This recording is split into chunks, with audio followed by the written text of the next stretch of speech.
आज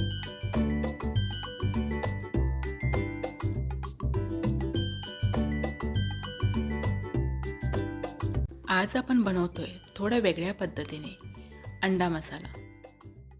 इथे मी एक छोटी पसरट जास्त खोलगट नसलेली कढई घेतली। त्या कढईमध्ये 1 चमचा तेल घातलं। तेल चांगलं गरम झाल्यावर त्यामध्ये 1 अंड फोडून घातलं। फोडलेलं अंड थोडंसं सेट होऊ दिलं आणि त्यावर चिमूटभर मीठ आणि चिमूटभर मिरची पावडर हाताने भुरभुरली। शक्यतो हे मिरची पावडर आणि मीठ हातानेच टाकायचं, कारण चमच्याने ते एकाच जागी जास्त पडू शकतं। आता हे छोटंसं आमलेट मंद गॅसवरच भाजून घेतलं। खालच्या बाजूने छान भाजल्यानंतर ते उलटं केलं आणि वरच्या बाजूने भाजून घेतलं।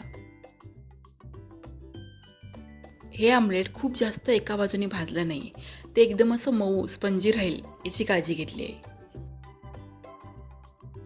आणि उलटताना ते एकदम हलक्या हाताने उलटलं आहे, कारण एकदम मऊ असल्यामुळं ते मोडायची भीती राहते।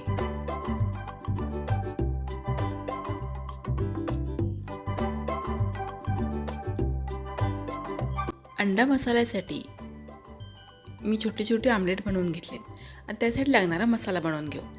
त्यासाठी मी कढईमध्ये मोठे 3 चमचे तेल घेतलं। तेल चांगलं गरम झाल्यावर त्यामध्ये 1 मोठ्या आकाराचा कांदा बारीक चिरून घातला। आता हा कांदा चांगला मऊ होईपर्यंत मंद ते मध्यम गॅसवर कमीत कमी 3 ते 4 मिनिटांसाठी परतून घेतला। कांदा चांगला मऊ झाल्यावर त्यामध्ये 1 चमचा आलं लसूण पेस्ट घातली आणि तीही कांद्याबरोबर एखाद्या मिनिटांसाठी परतून घेतली। आलं लसूण पेस्ट छान परतून झाली की मग त्यामध्ये छोटा अर्धा चमचा हळद आणि मोठे 2 चमचे कांदा लसूण मसाला घातला। आता हे मसालेही तेलामध्ये 1 ते 2 मिनिटांसाठी मंद गॅसवर परतून घेतले। कांदा लसूण मसाला असा तेलामध्ये 1 ते 1.5 मिनिटांसाठी परतून घेतला ना की भाजीची चव तर वाढतेच, पण त्याचा रंगही खूप सुरेख येतो। आता यामध्ये 1 टोमॅटोची पेस्ट घातली आणि ती मसाल्यामध्ये छान मिसळून घेतली। आता हा सगळा मसाला कमीत कमी 2 ते 3 मिनिटांसाठी मंद गॅसवर छान परतून घ्यायचा आहे। जोपर्यंत मसाल्याला छान तेल सुटत नाही तोपर्यंत हा मसाला परतून घ्यायचा आहे। आता बघा मसाला किती छान तेल सुटलं आहे, याचा अर्थ आपला मसाला तयार झाला आहे। मसाला छान तयार झाला की यामध्ये 1.5 ग्लास गरम पाणी घातलं आणि मसाल्यामध्ये छान मिसळून घेतलं। आता गरम पाणी घातलेलं असल्यामुळं या मसाल्याला लगेच उकळी येते।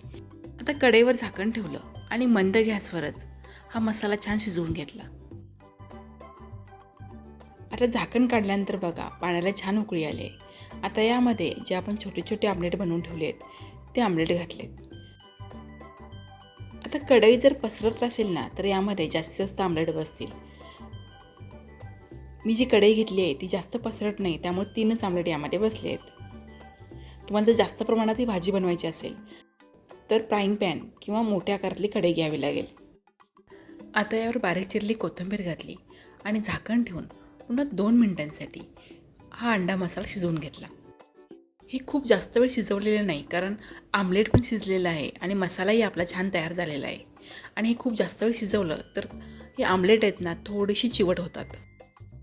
आता तुम्ही बघू शकताय या अंडा मसाला किती छान रंग आला आहे, म्हणजे बघूनच तोंडाला पाणी सुटेल असा हा अंडा मसाला तयार झाला आहे। खूप जास्त वाटण घाटण न करता हा बनवलेला चमचमीत अंडा मसाला एकदा नक्की बनवून पहा आणि तुम्हाला कसा वाटला कमेंटमध्ये जरूर लिहा।